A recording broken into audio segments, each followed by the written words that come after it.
Welcome. This is State Representative Padma Kuppa for the 41st District of Michigan State House, serving Troy and Clawson.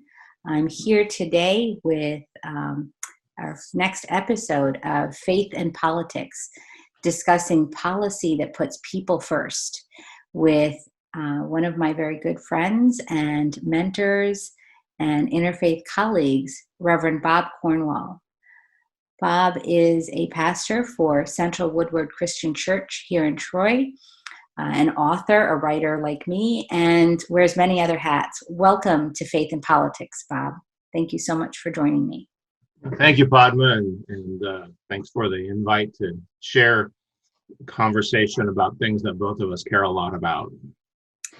I know I read a lot of your blogs and find them very uplifting. I know also that you've been knocking doors with me, but you wear a lot of other hats. Can you tell our listeners a few of those wonderful things that you do?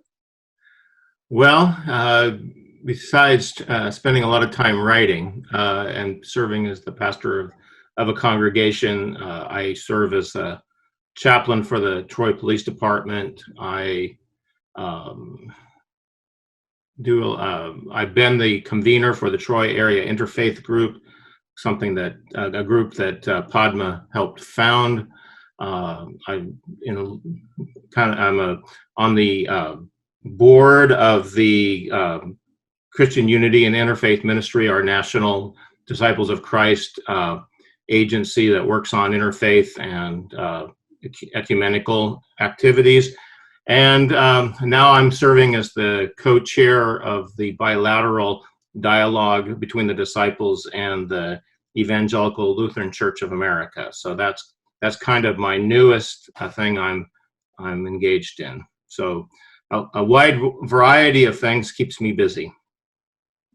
Yeah, and so I really appreciate having you here and knowing that I reach out to you as I think about legislation that I'm introducing. I know that this idea of bipartisanship and bilateral things are important to me as well.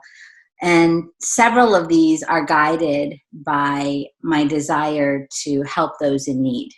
A lot of the legislation that I've introduced, it's because I want to help people. And I know that that's something that motivated you and motivates you. One of my bills, in fact, is from a resident in Troy that our detective in the Troy Police Department identified a loophole regarding vulnerable adults. And one of our members in the community, as a 19-year-old, was a victim of an online sexual predator. Another example of something that I wanted to do is, in addition to closing that loophole, is to providing paid sick leave, something that would allow people not only during the pandemic, but at any time to take time off when they need to heal. In Hinduism, the Sanskrit word seva refers to selfless service, and it's the underlying principle of my desire to help others. Can you speak to how your Christian faith informs this desire to serve? Because I see you always serving in different capacities, whether it was the Troy Area Alliance Against Hate Crimes or as the police chaplain, and in so many other ways. I know that that is something that you also really embody. So throughout scriptures, what we might call the Jewish scriptures, which Christians call the Old Testament, and the New Testament, so that those two testaments form the Christian Bible. Speak to that, the prophets of ancient Israel and ancient Judea, they speak constantly to the importance of caring for others and to speaking up for others. Jesus reinforced that in the Sermon on the Mount, calling for us to care for the poor. The passage that, interestingly, that I'm preaching from this Sunday comes from the fourth chapter of Acts, in which it says of that community that they were one in heart and soul. And they were committed to one another in such a way that they shared their goods so that no one was in need. Of course, at that point in time, they're a small minority community, and so they didn't have a lot of ability to help beyond their own community, but that becomes the foundation for later commitments to care for others. So, and then of course, the second great command, Jesus said, is to love your neighbor as yourself, which he drew from Leviticus 19. So wasn't unique to him, but it's rooted in the broader tradition that both Jews and Christians draw from. So if we look to these and take them seriously, then we know that our call as Christians is to care for the other, to put the other first. And in a community and in a nation that emphasizes my own personal rights as sacrosanct, this does challenge it and calls us to serve in ways that go beyond ourselves. So, that is, and then of course the whole example of Jesus and how he lived guides us in that, or at least it should. I won't speak for all Christians, but it does define who I am, and I think many like me.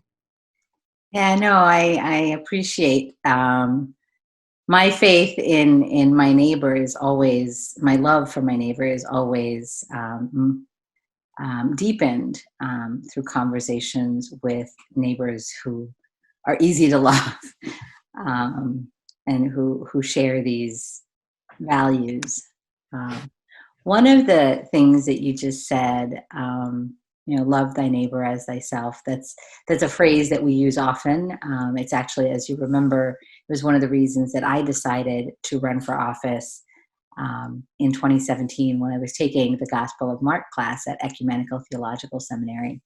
And we used that quotation from Leviticus that was in chapter 12 of Gospel of Mark in my final paper. And I remember talking to you about it as I made that decision to go into this public service by becoming elected or seeking election to office. But there are other phrases that we use from the Bible. Turn the other cheek. How about we are robbing Peter to pay Paul? I use that one often to explain how we're keeping our state budget balanced. Michigan's Constitution requires that our budget is balanced. What does that actually mean for people of faith? I know that I'm now on tax policy, and one of the things I've seen is that people who make about $100,000 pay 9% of their income in state and local taxes, whereas people who make $470,000 or more pay less than 6% of state and local taxes. Is it a good thing that we're asking those who have less to pay more to sustain our roads, our cities, our schools? Does our policy exacerbate income inequity? I think of James 5:1, the idea that come now, you rich people, weep and howl for your miseries which are coming upon you. And I think that's different versions of that, but talking about how rich oppressors.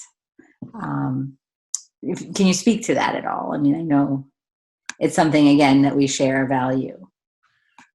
Yeah. So James is definitely finds wealth a problem, and Jesus did as well. I mean, and he's famous that it's easier for a rich person or a camel to get through the eye of a needle than for a rich person to enter the kingdom of heaven. Which, or of course, we try to find loopholes in that to get around that. But there is this common thread that calls on people of of privilege and wealth to lay aside what they have, or portions of what they have, to care for others. We see this in the prophets all the time. Amos, especially, is really hard on the rich and powerful. So I think that if we're true to our faith, we need to look at that. I don't know that Scripture provides a specific economic system, but the kind of economic inequities that we see right now, where the rich get richer and the poor get poorer, and everybody in between gets squeezed by that, is definitely doesn't fit the vision of God. And so I think that it makes total sense that those who have the most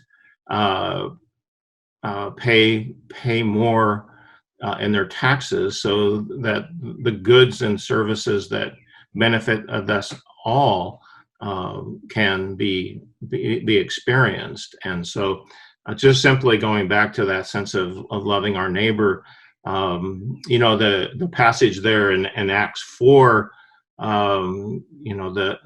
those with property sold their property and share that, so that no one in the community was in need. How we implement that's a different question. The biblical message is contrary to the current economic situation in our country. We probably could do a whole nother episode on the prosperity gospel, and you as a church historian could probably talk to like the sermon Acres of Diamonds, and where we've gone from that to what's happening today, in terms of preachers who are absolutely wealthy beyond, but that's another day. I think we're very fortunate, also in Michigan, as Michigan adoptees, as you and I are. We've adopted Michiganders, I guess, or having arrived here later in life, that we cherish our Great Lakes, and that we are here in Michigan from, having the world's largest freshwater ecosystem, kind of switching to a completely different piece of what we have shared. And I know that you have been somebody that I ask when I couldn't find something in my coursework at the seminary, I'd come to you. So this is, again, another aspect of our common values of theology. Me as a Hindu, you as a Christian, we care a lot about creation. And I've talked to you about the environment and how the issues of climate change and protecting not only our Great Lakes, but also our natural resources locally here in Troy, as well as across the state and across the globe. I know this is something that in Genesis we talk about, responsibility for the whole entirety of creation. But I'd like to hear from you. Just like, are there blog posts that you have? Is there anything that you can share with our listeners that speaks to the importance of addressing climate change and protecting our environment from a faith perspective? Yeah. So I published a book a while back called Worshiping with Charles Darwin, that contains a number of essays and sermons that I've shared over the years regarding different aspects of the relationship of faith and science, and that includes the care of creation. It starts in Genesis 1 and 2 with the call to be stewards of God's creation. That is our mandate as human beings, to do that. The Psalms, there's Psalm 19 celebrates the the beauty of God's creation and reflecting God's purposes for life. So you can find this throughout Scripture. There is sometimes there are those who pick up on elements of the biblical story that might suggest that since the world, the earth, the creation is impermanent, and that the last days may be upon us, that we can do what we wish with the resources at hand without any concern about tomorrow. I'm teaching a Bible study on the Book of Revelation right now with my Bible study group.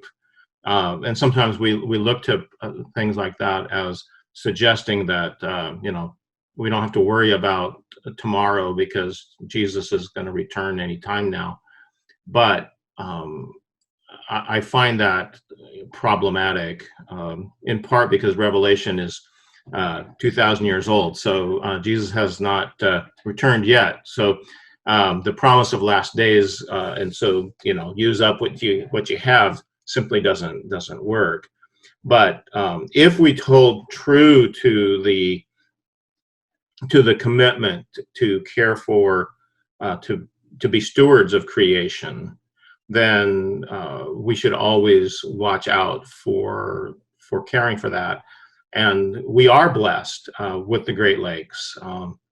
Being from California and Oregon, I love the ocean, and so when I go over, especially Lake Michigan, and look across, and I can't see across the lake, it just reminds me that I get a reminder of the ocean.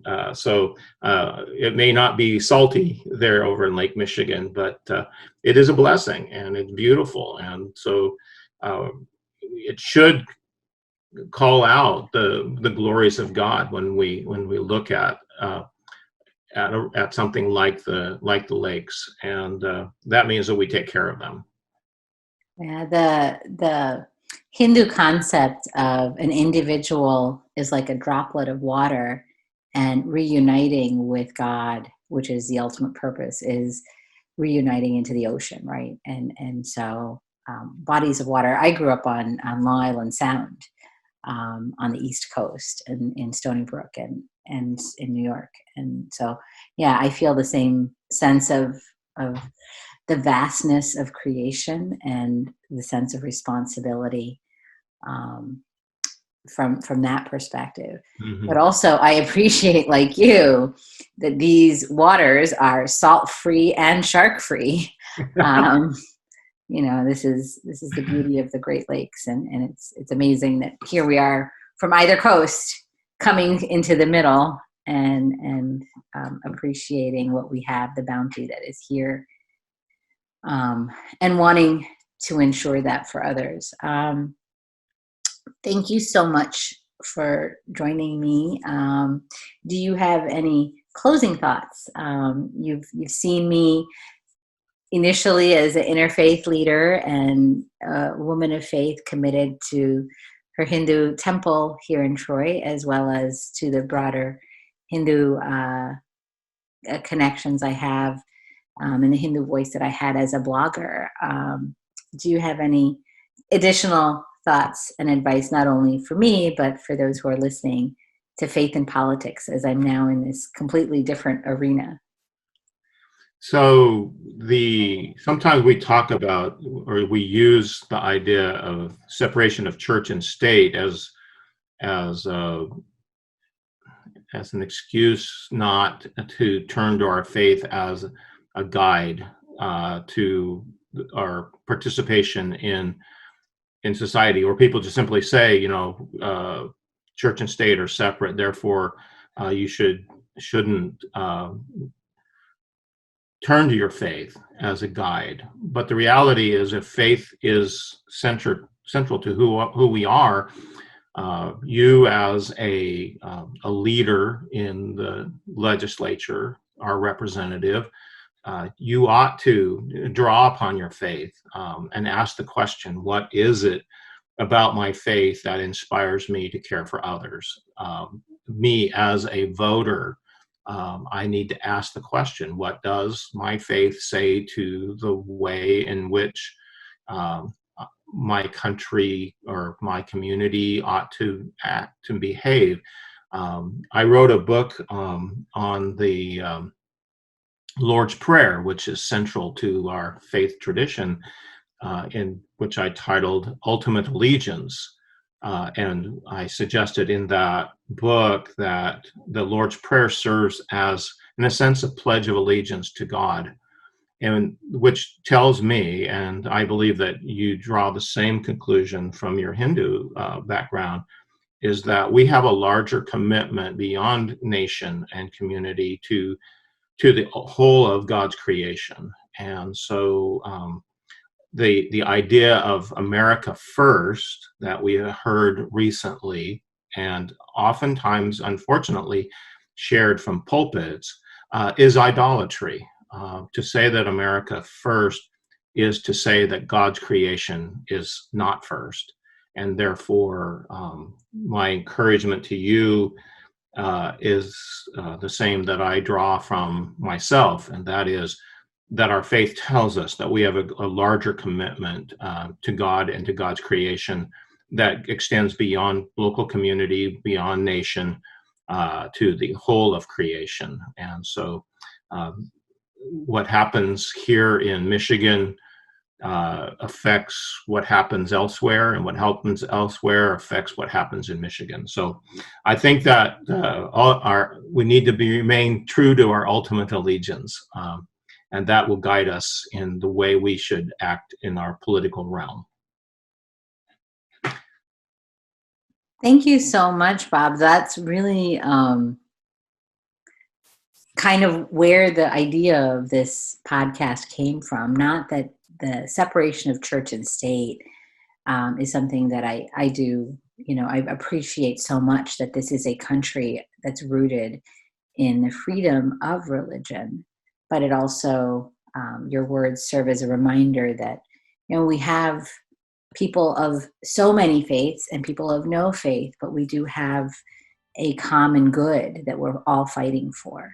And I think that's what your words encourage me to do, is to continue to seek the common good and work for the common person and for the families of Michigan and the working people of Michigan.